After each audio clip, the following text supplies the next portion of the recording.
करियो सारा साहिब जे मन न करे के भलो भाल हे सारा हिदायत जा उतां अचनि पियासे अहवाल नबियन पुठियां वरी त वही न ईंदो सुणजा साइरियूं ख़ासा ख़्वाब सुणी त बोल सिले मान जा जता ॾिना मूं जवाब जत तां पूरी जुठ कई कान रखई है कमी किथां पण कुछण जी कमी कंहिं में किन गतन जी किन खे बेहद ऐं बतन जी अॼु हर को माण्हू गतियन मंझि गतल गिरफ़्तार हूंदो अखा हर वार खिली त मारींदो ॿिए ते खार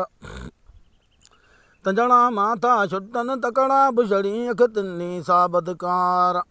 मर्द मरी विया नाहे माजन ते मयार माधई किजे माठ करण जी कमी कंहिं में किन गतन जी किन खे बेहद ऐं बतन जी अॼु हक़ छॾे तां जेके हलिया हीणा थी विया तिन जा हाल घर में कयाऊं गंगण घाणा मुर्दारनि मिटाया ॿिया माल सटका थिया सपाटन जा पोइ ॿी मिली तन ॿूधा लशन था तन तां जे शातूर हुजन बुछड़ा से पण बचन शाल हक़ीक़त नाहे कंहिं में हक़ चवण जी कमी कंहिं में किन गतन जी किन खे बेहद ऐं बतन जी अॼु जा सोबतूं ॾिठासीं अहिड़ा से संगत अॼु जा सोबतूं ॾिठासीं अहिड़ा से संगत पंहिंजी लज छॾे पोइ कंदा परीअं लापिया पंद भुड़स हूंदासीं त मजूजन खे कुला में चोटल ख़ाली कंद हे हाराए हाज़ुर थी लज खणी सौंपींदा लद अहिड़ा बेगता बेगैरत लालत तिन खे हुजे यार लखन जी कमी कंहिं में किन गतन जी किन खे बेहद ऐं बतन जी अॼु तां जहिड़ियूं आदतूं अहिड़ा मिलंदा तई के मांदा नामा से आमाल गुजराती अठड़ो लॻंदो घोड़ा कुट में कीन रहंदनि माल सितर पिचो तेर मथे साञाए न हूंदी ॾींदा खिजी पोइ हाल कंदा न लाए कई नियाणियुनि सां पोइ हीणा थींदा तिन जा हाल दोसलन डावण ढीला थींदा गुजराती डाघूं गलींदा कंदा रुगी गार कुछण जी कमी कंहिं में किन गतन जी किन खे बेहद ऐं बतन जी हिकु हदीस में लिखियो अहमद अरबी जा मखुल बखुला ॾिनई असहाबन खे लान जबल जाए छॾींदो कीन छॾींदो आदत पंहिंजी सा इंसान उमेद रखी हुन जे दर में हटी करियो का हलण जी कमी कंहिं में किन गतन जी किन खे बेहद ऐं बतन जी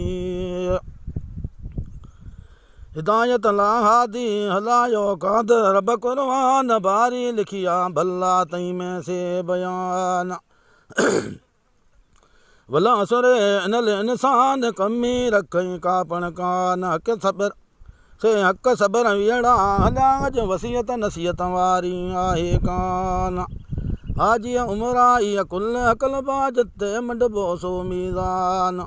मालिक मथा मोहर हणंदो कुछंदी कूड़ ज़बान हलंदी ॻाल्हि हथनि पोइ पेरनि जी कमी कंहिं में किन गतन जी किन खे बेहद ऐं बतन जी महिनत मालिक कीन रखंदो अल्लाह आल मन खे मिले इनाम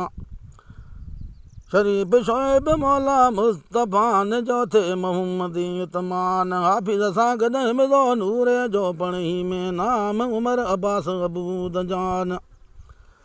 हक़ जी वसियत किजा हाणे मौला बनाईंदो आंजो उत्तम कान मतां वधी करियो यार वलण जी कमी कंहिं में किन गतन जी किन खे बेहद ऐं बतन जी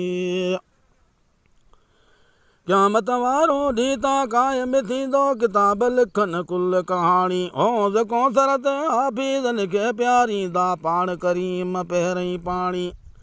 उमर कम तां ओखो आहे अला उजारे उते लोई लाखीणी मकान निमर मिलंदो मिनल जनते वन्नासे जिते कादर जे कलाम जी पुॼाणी अठई दरवाज़ा आलय खुला पहिरीं पुकार थींदी आल मन खे अचण जी कमी कंहिंमें कीन गतन जी किन खे बेहद अए बतन जी सच वारी सिट तां लम्मी करियां तई जी कहिड़ी कहाणी सच जा बोल सिले मान ॿुधाया वाड़े वज़ीराणी हाजी तोखे नसीब हूंदो हूंज़ कौसर पाणी सुण जा साल सरू जा साजी हे सुभाणी क़ौमन में तां क़दुर संदस नाहे यार कुशण जी कमी कंहिंमें कीन गतन जी किन खे बेहद बतन जी ला इलाहा इल्लल्लाह मुहम्मद रसूलुल्लाह सल्लल्लाहु